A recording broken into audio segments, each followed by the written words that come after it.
నమస్తే. ఉపరితల ఆవర్తన ప్రభావంతో హైదరాబాద్ లో భారీ వర్షం కురిసింది. అర్ధరాత్రి నుంచి తెల్లవారుజాము వరకు ఏకదాటిగా కురిసిన భారీ వర్షానికి నగరంలోని పలు లోతట్టు ప్రాంతాలు జలమయమయ్యాయి. లింగంపల్లి, చందానగర్, మియాపూర్, కొండాపూర్, గచ్చిమౌలి, మాదాపూర్ ప్రాంతాలలో భారీ వర్షం కురిసింది. లింగంపల్లి రైల్వే అండర్ బ్రిడ్జ్ కింద భారీగా వరద నీరు చేరటంతో వాహనాల రాకపోకలు నిలిచిపోయాయి. బ్రిడ్జ్ కింద చేరిన వరద నీటిలో 2 కార్లు నిలిచిపోయాయి. ఇటీవలే లక్షల రూపాయలు ఖర్చు చేసి వరద నీరు చేరకుండా జీహెచ్ఎంసీ అధికారులు మరమ్మతులు చేసినా ఉపయోగం లేకుండా పోయింది.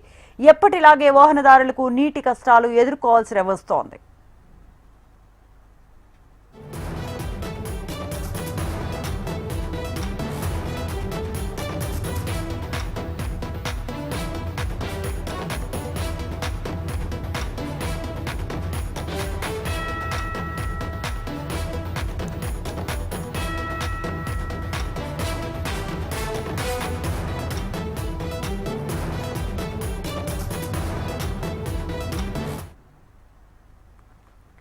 ఉపరితల ఆవర్తన ప్రభావంతో హైదరాబాద్ లో భారీ వర్షం కురిసింది.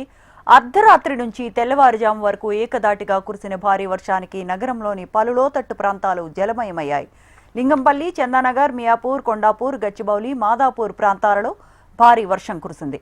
లింగంపల్లి రైల్వే అండర్ బ్రిడ్జ్ కింద భారీగా వరద నీరు చేరటంతో వాహనాల రాకపోకలు నిలిచిపోయాయి. బ్రిడ్జ్ కింద చేరిన వరద నీటిలో 2 కార్లు నిలిచిపోయాయి. ఇటీవలే లక్షల రూపాయలు ఖర్చు చేసి వరద నీరు చేరకుండా జీహెచ్ఎంసీ అధికారులు మరమ్మతులు చేసినా ఉపయోగం లేకుండా పోయింది. ఎప్పటిలాగే వాహనదారులకు నీటి కష్టాలు ఎదుర్కోవాల్సి వస్తోంది.